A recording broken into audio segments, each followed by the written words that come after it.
que emana conhecimento, emana pesquisa.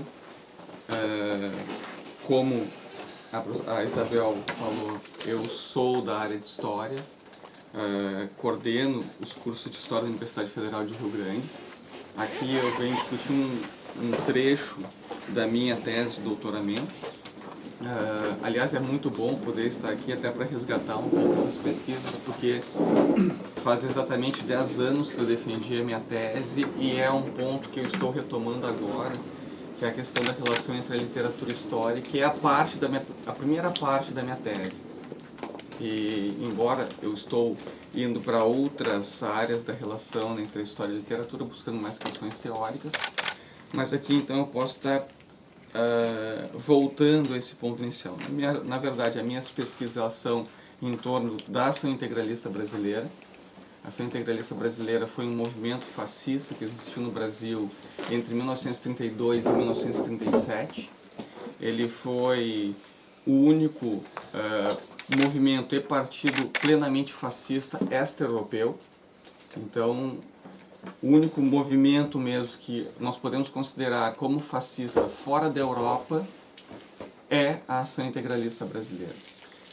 Na verdade, eu vou estar discutindo aqui as origens desse movimento a partir da experiência enquanto escritor modernista do Plínio Salgado. Plínio Salgado, que foi uma das principais, se não a principal liderança do movimento integralista, é dele que emana o integralismo. E o que é interessante é que ele vai ter o integralismo ele vai ter duas fases, digamos assim.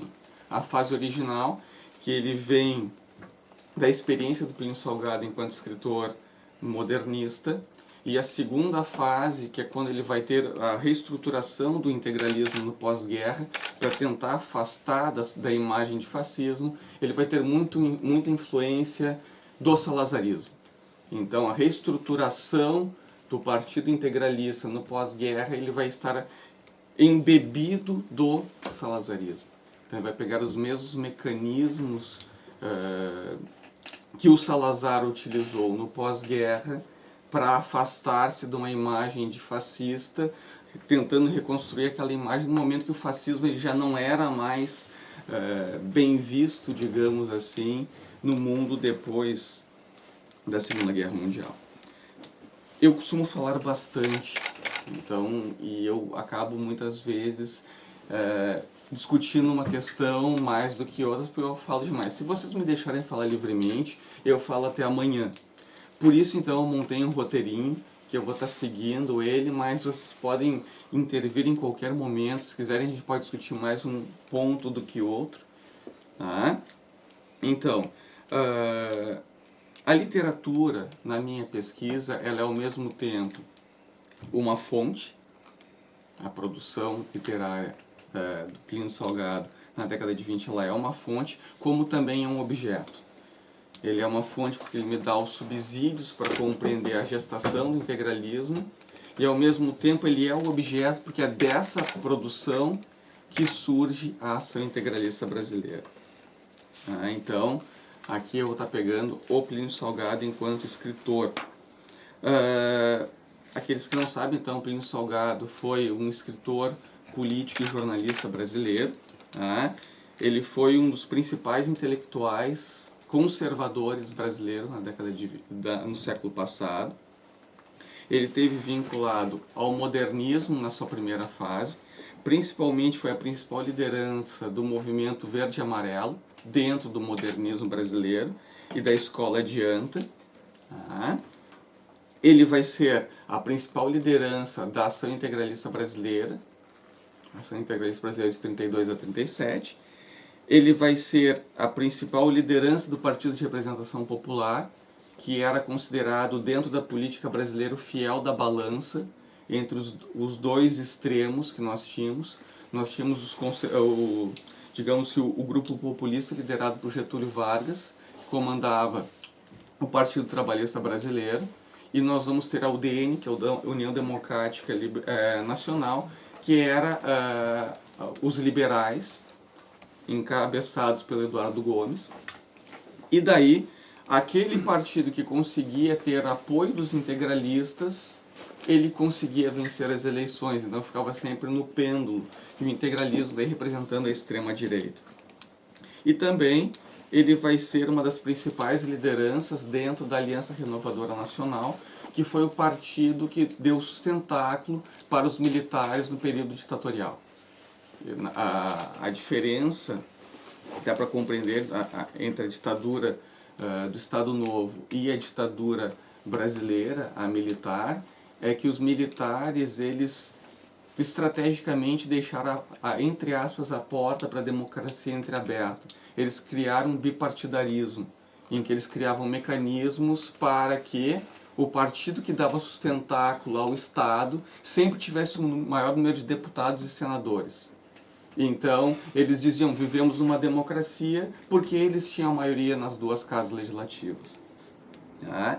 Então, quando a gente pensa em modernismo, e o modernismo brasileiro, nós estamos falando primeiramente em um movimento literário e artístico, mas também um conceito estético e um período de tempo restrito. Nós vamos ter 3 fases distintas do modernismo brasileiro. Nós vamos ter o modernismo na sua fase inicial, que ele está muito mais vinculado à poesia, e daí nós vamos pegar ali de 22 até 1930. Depois de 1930 a 45 começa, digamos que uma fase regionalista, e depois nós vamos ter uma certa universalização de 30 até 1960. Ele vai surgir a partir da Semana de Arte Moderna, que é quando um grupo de intelectuais e artistas que se revoltam contra a antiga estética parnasiana e outros grupos que ainda permanecem nas artes brasileiras, como, por exemplo, românticos e naturalistas. Então, esse grupo cada vez busca uma nova estética. E, na verdade, o movimento em si, nós temos o marco inicial com a Semana de Arte Moderna, em fevereiro de 22, mas desde a década anterior nós já temos alguns princípios ou elementos do modernismo já nas artes e já de forma iconoclasta. Nós vamos ter o lançamento de um semanário que criticava já o parnasianismo, que é o Pirralho, comandado pelo Oswald de Andrade. Oswald vai ser posteriormente a principal liderança do movimento Pau-Brasil, que é a primeira facção que surge dentro do modernismo. Nós vamos ter, em 1913, o discurso do Félix Pacheco na Academia Brasileira de Letras. Ele já está apontando, olha, nós temos que derrotar a antiga ordem, nós temos que ir além do simbolismo, nós temos que ir além do naturalismo, nós temos que ir além do parnasianismo e trazer o futurismo. E o que é interessante é que o que ele coloca naquele discurso vai ser resgatado posteriormente pelos modernos. Então aquele discurso poderia ser visto até como quase que um manifesto ou um pré-manifesto modernista. E também nós vamos ter nesse mesmo ano o primeiro momento em que o futurismo aparece através do expressionismo na arte brasileira, uma obra do Lazar Segal. Mas o que vai ser o diferencial aqui, o que vai ter um grande impacto, que vai fazer com que o modernismo, ou o pré-modernismo, se nós quisermos colocar numa classificação acadêmica, né, com a Primeira Guerra Mundial. Por quê? Com a Primeira Guerra Mundial, o Brasil ele é obrigado a se modernizar na marra. Como assim? Até então, o Brasil ele era um país plenamente primário exportador, baseado na produção de um único bem de exportação, que era o café, que representava em torno de 75% a 80% das exportações, e o pouco que se tinha de produção industrial no Brasil eram apenas capitais egressos, capitais que existiam do café e acabavam sendo aplicados para perfumarias, fazer sabonete, cosméticos, coisas básicas, sem muito desenvolvimento técnico. Acontece que com a Primeira Guerra Mundial, o Brasil não consegue mais importar os bens da Europa e ele é obrigado a exportar. Então ele é obrigado a desenvolver técnica. E com isso, nós vamos ter a primeira grande inflexão de êxodo rural. Se até a Primeira Guerra Mundial, em torno de 2% da população brasileira apenas vivia nas cidades, o resto, 98%, vivia no campo. Então nós vamos ter uma grande inversão. Quando termina a Primeira Guerra Mundial, em torno de 30% da população brasileira vive nas cidades. Então nós vamos ter a criação de um movimento operário, nós vamos ter uma mentalidade urbana surgindo pela primeira vez. E isso vai ter um impacto nas artes se a gente partir do pressuposto que as artes são o primeiro reflexo da cultura de uma nação, da cultura de um povo. Então ali nós estamos tendo uma mentalidade diferenciada, uma mentalidade voltada para o progresso, e aí o progresso fora daquele discurso estatal que vinha baseado nas ideias positivistas de Comte, que está lá na bandeira do Brasil, ordem e progresso, mas agora o progresso vindo e trazendo todas as mazelas sociais. E daí que nós vamos, por exemplo, compreender aquele famoso quadro da Tarsila Amaral, em que mostra uma série de rostos na forma de uma chaminé. Porque pela primeira vez o Brasil está tendo essa onda modernista. E daí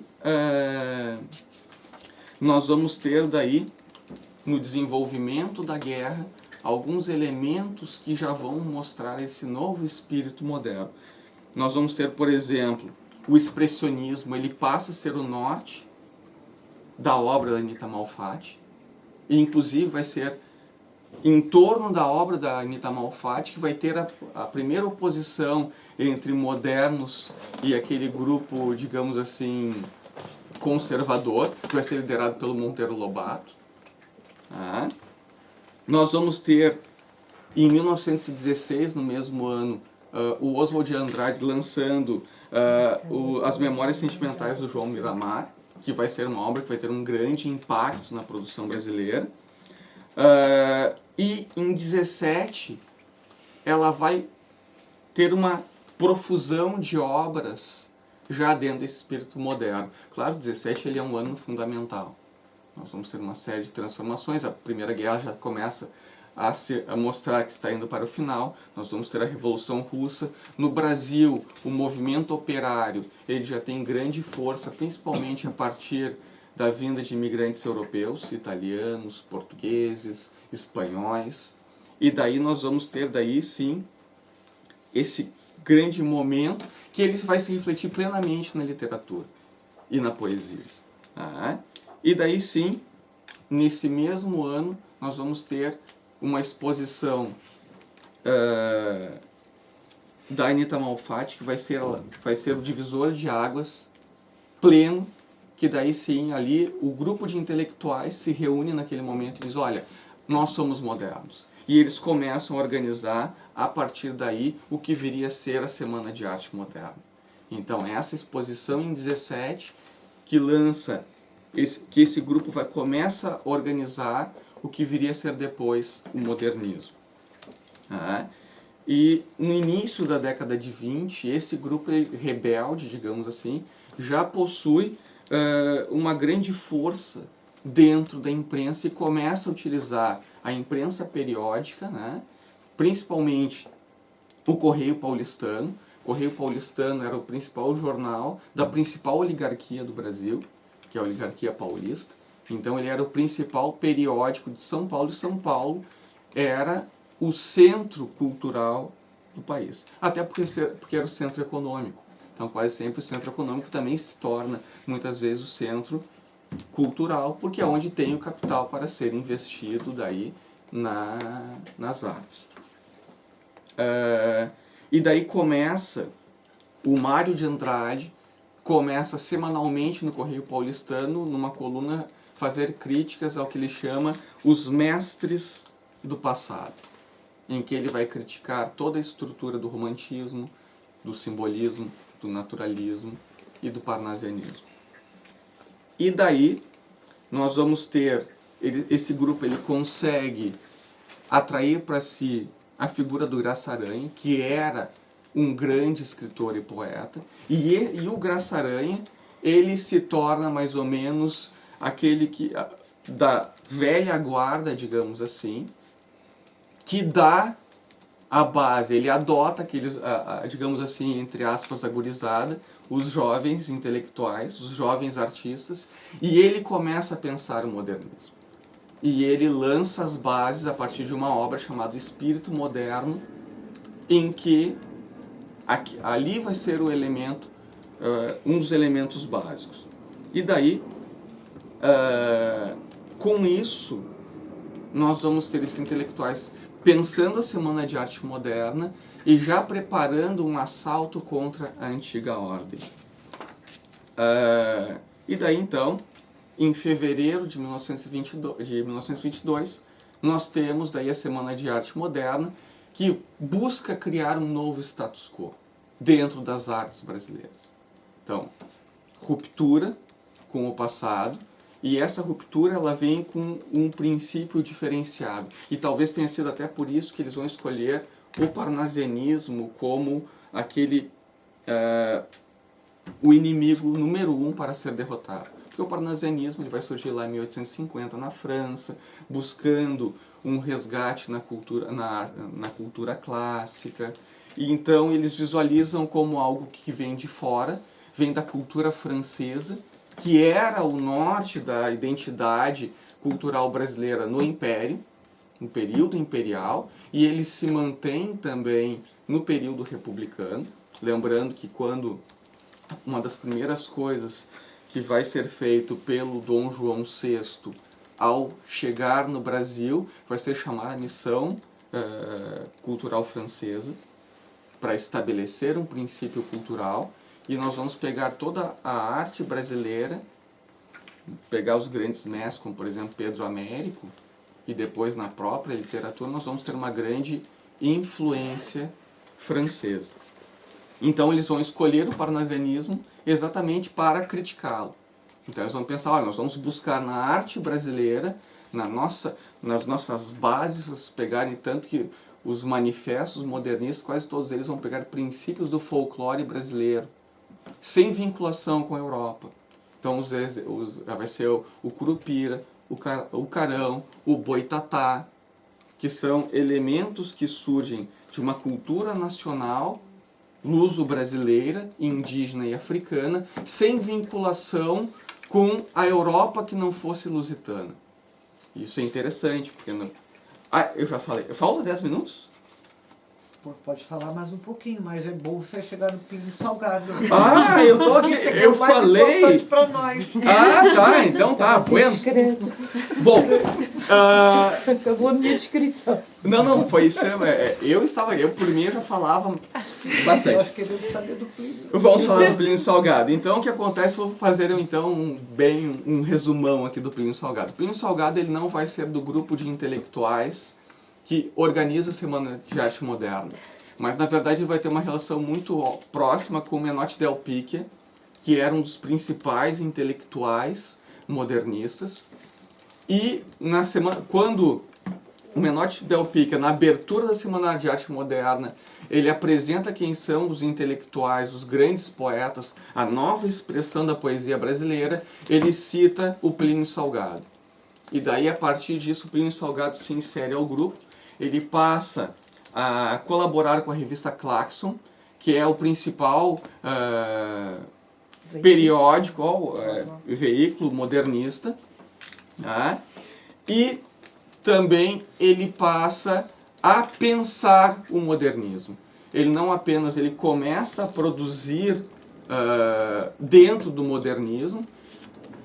Nós vamos pegar, por exemplo, a primeira obra do Plínio Salgado, que é o Tabor, que é de 1919, ela é uma obra plenamente parnasiana.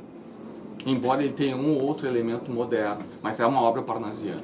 E no momento que ele adentra o movimento, ele passa a produzir poesia, porque ele começa na poesia, depois ele vai para a prosa. Isso é importante, porque depois o Plínio Salgado vai escrever o primeiro romance modernista, que é considerado o melhor romance modernista da primeira fase. Não que seja um grande romance, desculpe o preconceito, mas é porque é um dos poucos. Porque apenas na década de 30, quando nós vamos ter o regionalismo, é que a prosa passa a ter um destaque no modernismo. E com isso o Plínio Salgado ele começa a produzir teoricamente.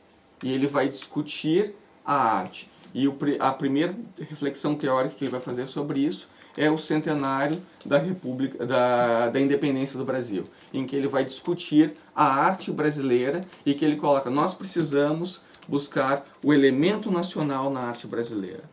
Tá? E, num primeiro momento, nós vamos ver um movimento modernista coeso, porque eles têm a antiga ordem das artes brasileiras como inimigo comum. No momento que eles tomam o poder, começa a ter a dissensão interna. Então nós já vamos ter a separação de facções dentro do modernismo brasileiro. E nós vamos ter duas correntes.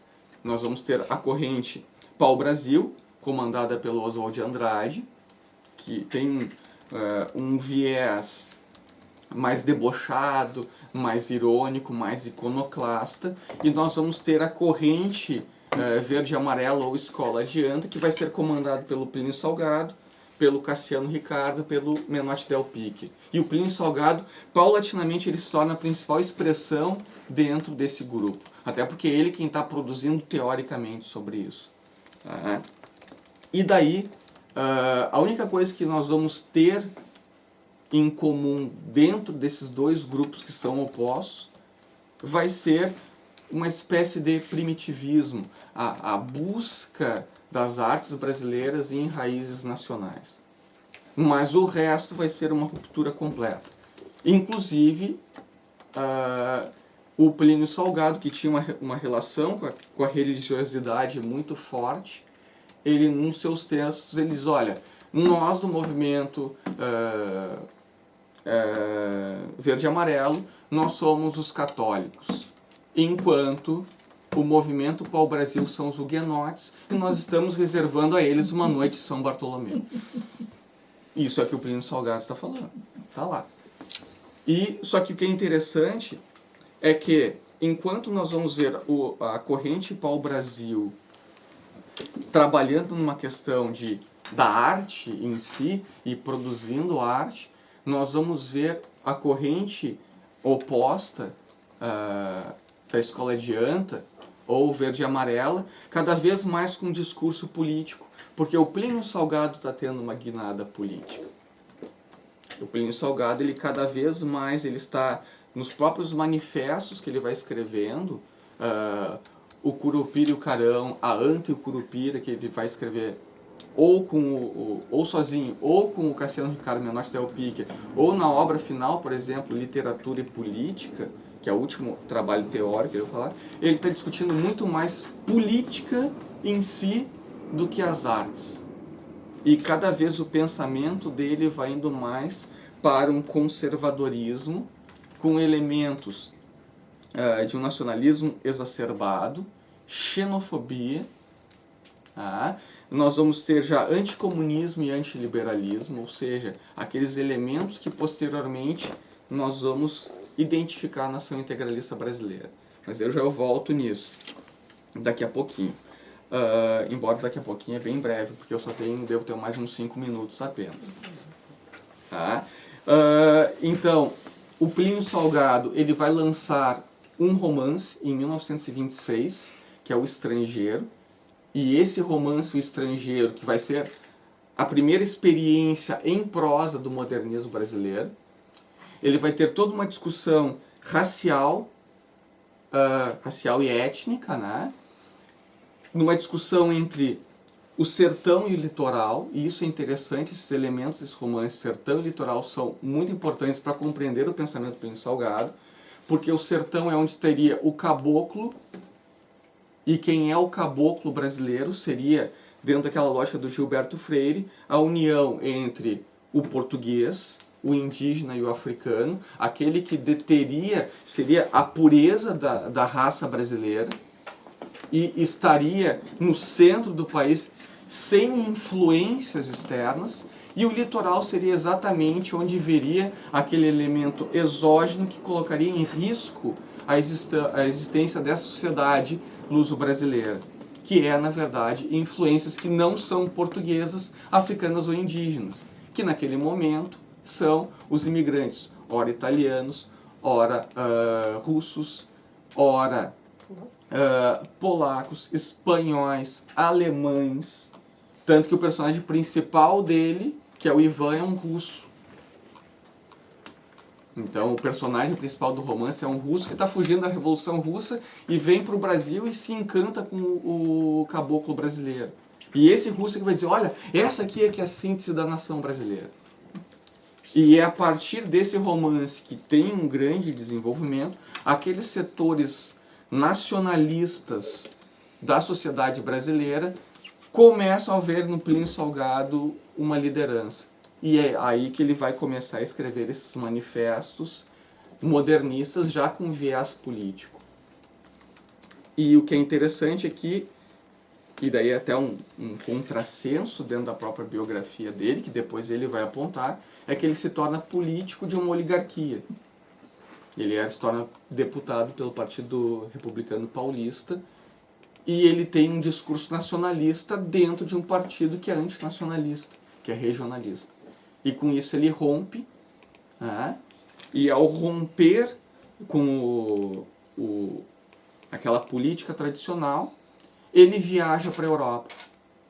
E nessa viagem para a Europa ele conhece a Itália fascista. E lá, inclusive, ele vai ter uma conversa com o Mussolini. E a partir dali ele pensa, olha, eu tenho que voltar para o Brasil e criar um movimento político. E ele cria originalmente um movimento político porque ele tem uma descrença com a estrutura político-partidária. Então ele vem com, aliás, que é um discurso também protofascista, porque o discurso antipartidário, ele faz parte do pensamento fascista, tanto é que quase todos os movimentos fascistas eles chegam ao poder e estabelecem a figura do unipartidarismo, apenas um partido.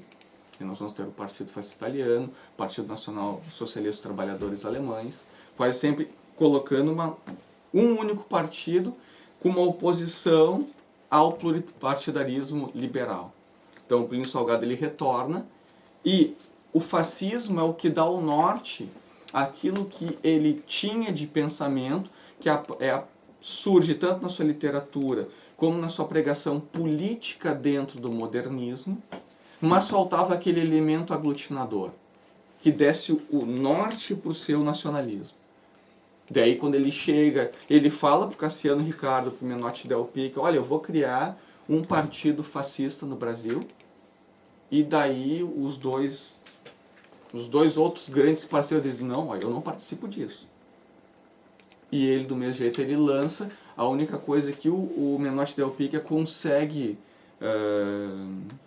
dissuadir ele é colocar o nome fascista no nome, e por isso ele cria o nome Ação Integralista Brasileira, e daí ele vai buscar na simbologia primitivista, ele vai buscar na simbologia indígena, até porque o Plínio Salgado também ele era um linguista, tanto que o principal dicionário de tupi português foi escrito pelo Plínio Salgado.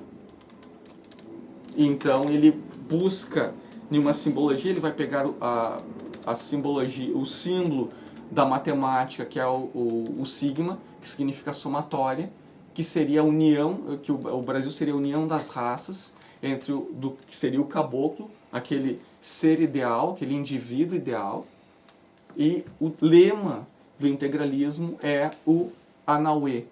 A frase é o Anauê, que do tupi significa você é meu irmão, ou seja, a união. Então daí vai ter toda essa construção ideológica em que ele resgata aquele pensamento político difuso que ele tinha na década de 20. Eu não sei se eu passei demais do tempo. Acho que é um prazer. Podemos fazer perguntas. Ótimo, eu fico aqui. Muito obrigado.